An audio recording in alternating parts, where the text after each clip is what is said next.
coming to you from the van. We are in the van.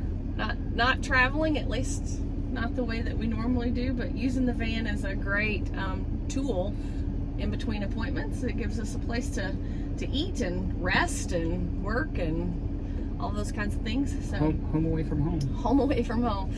So today we have 2 appointments. So we had this first appointment this morning, and then we'll take the van and go to the next appointment. So this morning we met with the medical oncologist and went over PET scan results, and so I have them, and we can look at those. Overview basically is that there are spots in your I have some hot spots. Throat and neck. They're hot spots. They are very hot.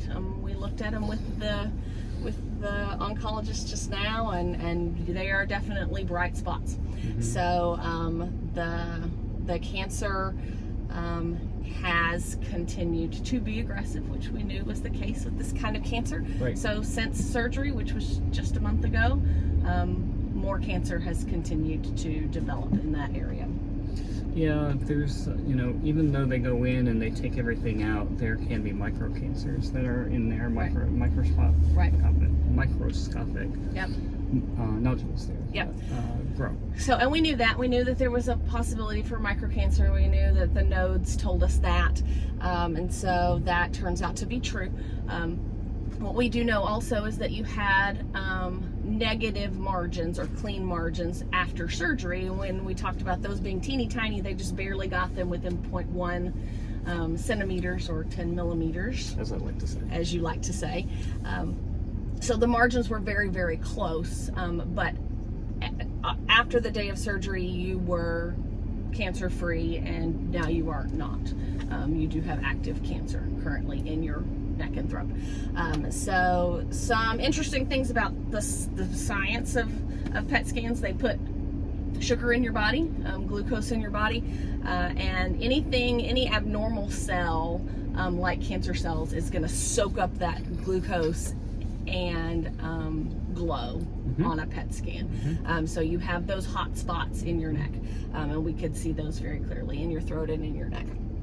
So, and we were somewhat expecting that. I think we were hoping that wasn't the case. Hoping that there, but it's there, and we knew we were going to be doing radiation and chemo, and so far that hasn't changed at all. Right. I mean, that's part of what the chemo and radiation are there to do, is to blow stuff away. Right. So. Right. So the interesting thing about PET scans is they do this thing. It's called SUV. It's the uptake value. So in general, they want your body to be at about 2.5. Anything that's 2.5 or under says that it's not cancer.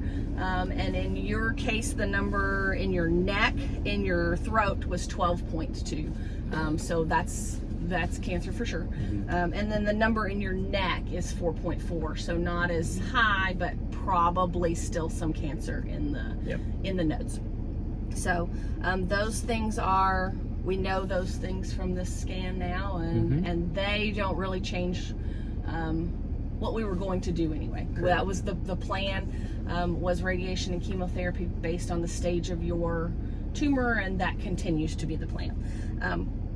The thing that is a question mark now is that there are a couple of nodes in the lungs. Mm-hmm. We actually knew those were there. We saw those on the CT scan. On the CT scan, they thought, well, maybe they're just normal. We do tend to get nodes. You can get nodes on your lungs for all kinds of things. You can get nodes on your lungs from just living in a city and breathing city air. Most people after a certain age are going to have some nodes on their lungs. You can get nodes from having pneumonia, which you have had this year. Yep. There's lots of reasons for them. So, but in your case, there is also a reason to look a little bit closer. So, from the report, what we know is that you have a 1.7 centimeter node on your lung, and you have a 9 millimeter node on your lung. It's actually possible that you could have other smaller nodes on your lungs, but PET scan can only see 7 millimeters and above. Fun fact. Yep. So those may be there. So The SUV number for those is 2.3, which is not an exceptionally high number, so that makes it a little less scary. However, because of the active cancer in your body and lungs being a place where cancer would metastasize, there is a little bit of concern about those nodes on the lungs. Yeah, and really nothing has changed. We knew they were there. Correct. But because we've had the PET scan, we've got a little bit more information. And I think that, one of our routes here is to do a biopsy just to check it out and make sure that there's nothing wacky going on there. So right. So the doctor said 50-50 on the biopsy. He was 50-50 on the biopsy. So we asked, are there risks of the biopsy? Is there any harm that comes from the biopsy? Is there any reason not to do a biopsy? And he said no, it's very low risk. It's very you said you could poke a lung. You could puncture a lung, that is possible, but in general it's very low risk. That doesn't tend to happen. But he remained 50-50, and then I asked the question, and turned out to be a pretty important question. I said, if you biopsy it and you do find cancer, does that change treatment? And the answer to that was yes.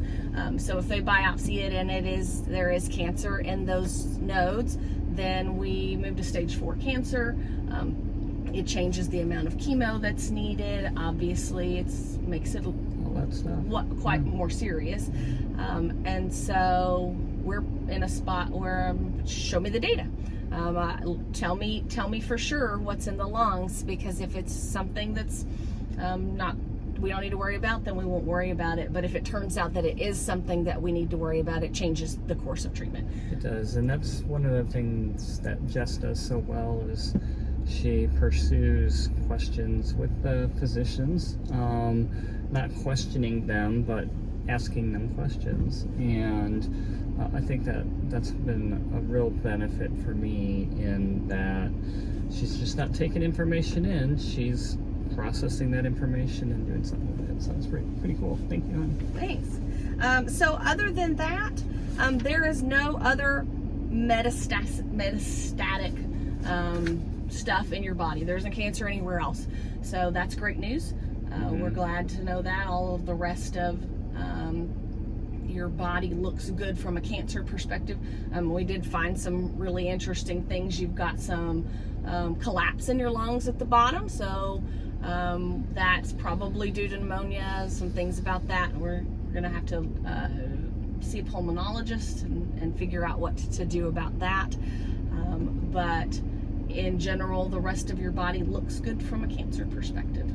So overall, not unexpected news today. Right. Generally positive, nothing wacky, and we'll go from there. So we're off to second opinion. Yeah, next up, second opinion. All right.